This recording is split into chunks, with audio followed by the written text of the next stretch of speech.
Assalamualaikum warahmatullahi wabarakatuh. Jangan lupa subscribe. Selamat menonton everyone. Assalamualaikum warahmatullahi wabarakatuh. Baik, sebelum saya mempresentasikan PPT ringkasan saya, perkenalkan nama saya Mary Agustin. Saya dari jurusan Pendidikan Bahasa Inggris. Di sini saya akan menjelaskan tentang Intercultural Communication. Baik, berikut adalah penjelasannya. Intercultural Communication. Communication has always been an important need of all societies. Since the time of our cave dweller ancestors, people have been communicating in different ways. Communication can be defined as the exchange of meaning. This involves the sending and receiving of information between a sender and a receiver. 1. Source. The source is the person with an idea he or she desires to communicate. 2. Encoding. Unfortunately or personality, humans are not able to share talk directly.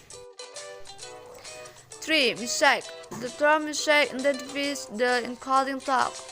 4. Channels. The term channel is used technically to refer to the means by which the encoded message is transmitted. 5. Noise. The term noise technically refers to anything that distorts the message the source encodes. 7. Receiver. The receiver is the person who attends to the message. 8. Decoding. Decoding is the opposite process of encoding and just as much an active process. 9. Receiver response.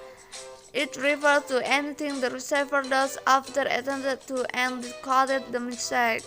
10. Feedback. It refers to that portion of the receiver response of which the source has knowledge and to which the source attends and takes meaning. 11. Context. Generally, context can be defined as the environment in which the communication takes place and which have defined the communication.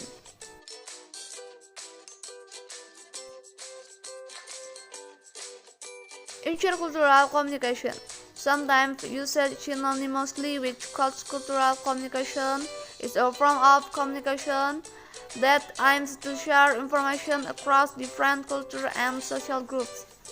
Generally, in communication we seek to record user certainty. Communication with strangers involves relatively greater degrees of user certainty due to the difficulty in predicting and stranger response. A. Barriers to intercultural communication. 1. Attitudes. 2. Perception. The fact that people perceive the same thing in different ways is particularly important in intercultural communication. 3. Stereotype. A stereotype is a fixed idea or image that many people have a particular type of person, thing, or event, but sometimes is not true in reality. 4. Interpretation. Disini in Gibson suggests three ways of checking our interpretation of other people's behavior. 1. Perception checking. 2. Listening effectively. 3. Giving feedback. 5. Culture shock. Culture shock is precipitated by the anxiety that results from losing all our families and symbols of social intercourse. 6. Nonverbal behavior. While language is the primary means of communication, nonverbal behavior also communicates. Nonverbal patterns include gesture, facial expression, eye contact, body movement, touching, and the use of space and time. B. Cultural learning. At the lowest level is the belief that all people are alike. Then comes a recognition that there are differences and acceptance of the difference. Same ways of synthesizing the different ways, selecting and making things run smoothly. Connect. C. Dealing with difference. Use the following statement to reflect on how well suited you are to be an international student or employer. How many are to you? 1. I'm a sociable person and have a lot of friends. 2. I enjoy travel and learning about new culture. 3. I have always been good at learning language. 4. I enjoy dealing with ambiguous situations. 5. I'm tolerant of people who disagree with me. 6. I'm prepared to change plans according to what happens. 7. I'm a good listener. 8. I can cope with stress. 9. I have experience working abroad. 10. I have partner or family who is or are also keep in living abroad. 11. I am patient when things don't work out as I want them to. 12. I prefer to work in a team rather than on my own. Next, D. Involving intercultural communication. It is essential that people research the culture and communication conversion of those whom they profess to meet. 1. Break the assumption. Everyone makes or has assumptions about others. Assumptions are beliefs rather than objective truths and are usually influenced by a number of subjective factors. 2.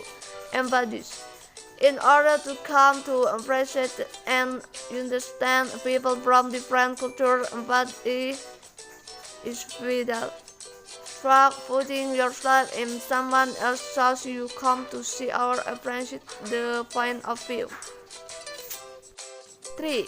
Involving others in task or decision making empowers and builds strong relationships. 4. Discourage herd mentality. Herd mentality refers to a closed and one-dimensional approach, such a way of thinking through creativity, innovation, and advancement as people are restricted in how to think, approach, and engage with people are challenged. 5. Avoid incentive behavior. People can and do behave in culturally insensitive ways. By attacking someone's person, you attack their culture and therefore their dignity. This can only be divisive. Okay, thank you.